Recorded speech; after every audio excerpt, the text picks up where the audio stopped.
was built to last with the webs I'm weaving. I could change the past with all I'm achieving. Got my foot on the gas, never stop competing. देखिए इस question में आपको पूछा गया है कि ground state of harmonic oscillator, इसके लिए जो वेव फंक्शन है ground state stationary wave function that is represented by phi 0 equals to e to the power minus a x square. यहाँ पे a क्या है? a एक आर्बिट्ररी कांस्टेंट इन्होंने इमेजिन किया है। a के साथ रिलेशन बिठाना है k का, ये यहाँ पे है force constant. Force constant particularly एक स्प्रिंग का हो सकता है या फिर कोई मॉलिक्यूल का बॉन्ड अगर हार्मोनिकली ऑसिलेट करे जस्ट लाइक अ स्प्रिंग, तो उसके लिए भी फोर्स कांस्टेंट लागू होता है।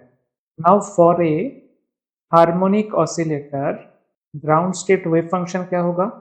The ground state wave function will be psi naught equals to, इसका एक पर्टिकुलर वैल्यू है, क्वांटम मैकेनिक्स का क्वेश्चन है ये, alpha by pi to the power 1/4 e to the power minus alpha x square by 2। यहाँ पे ये जो अल्फा है that is nothing but root over के mu by h cross square. इस एक्सप्रेशन में k क्या है?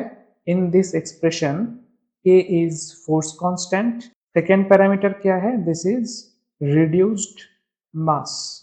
रिड्यूस्ड मास किसके लिए? मैंने अभी बताया था कि अगर कोई डायटोमिक मॉलिक्यूल है जो कि बिहेव कर रहा है एज हार्मोनिक ऑसिलेटर, उसका एक मॉलिक्यूल का मास अगर m1 है, दूसरे मॉलिक्यूल के मास अगर m2 है, देन रिड्यूस्ड मास को हम इस तरीके से रिप्रेजेंट कर सकते हैं, m1 m2 by m1 plus m2। और एकदम आखिर में इस एक्सप्रेशन में जो h क्रॉस है, h क्रॉस का मतलब क्या? जो normal h that is Planck's constant, h by 2 पाई, ये फिगर बहुत जगह पे यूज होता है ताकि इसको पूरा लिखना ना पड़े, इसलिए हम इसको h क्रॉस के तौर पे लिखते हैं। तो अल्फा का वैल्यू आपको मिल गया root over k mu by h cross square. अब जो इक्वेशन क्वेश्चन में दिया गया है आपके पास है ये equation, this is the ground state form of A harmonic oscillator. और क्वेश्चन में क्या दिया गया है? क्वेश्चन में ये पार्ट दिया गया है psi 0 equals to e to the power minus ax square. इन दोनों को आप क्या करोगे? इन दोनों को आप कंपेयर करोगे, इक्वल कर दोगे।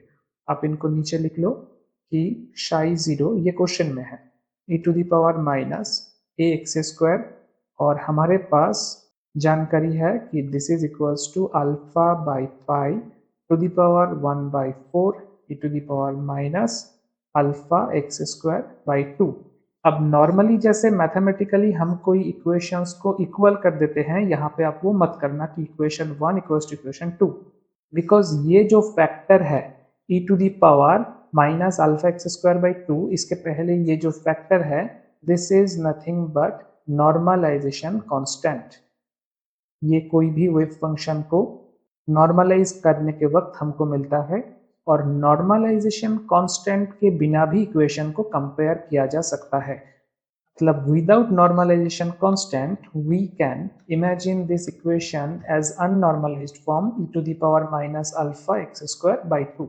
अब इसके साथ आप इस इक्वेशन को कंपेयर कीजिए कि psi equals to e to the power minus a x square. क्या होगा? a will be equals to alpha by 2। अब अल्फा का वैल्यू क्या है? अल्फा का वैल्यू है, मैंने अभी अभी बताया था, root over k into reduced mass by h cross total by 2। Root over k को हम ऐसे लिख सकते हैं k to the power half, mu को भी ऐसे लिखेंगे mu to the power half by h cross square था, तो नीचे क्या होगा? नीचे सिर्फ h क्रॉस होगा इंटू 1/2। इस इक्वेशन को आप अच्छे से देखो, आपको रिलेशन निकालना है between a and force constant. तो क्या होगा? a is directly proportional to k to the power half. ये इस पोर्शन ऑफ द इक्वेशन से बिल्कुल क्लियर है, a is equal to directly proportional to k to the power half. ये कौन से ऑप्शन में आपको मिलेगा? You will find it in option number 3 और ऑप्शन नंबर सी। ये होगा आपका करेक्ट चॉइस।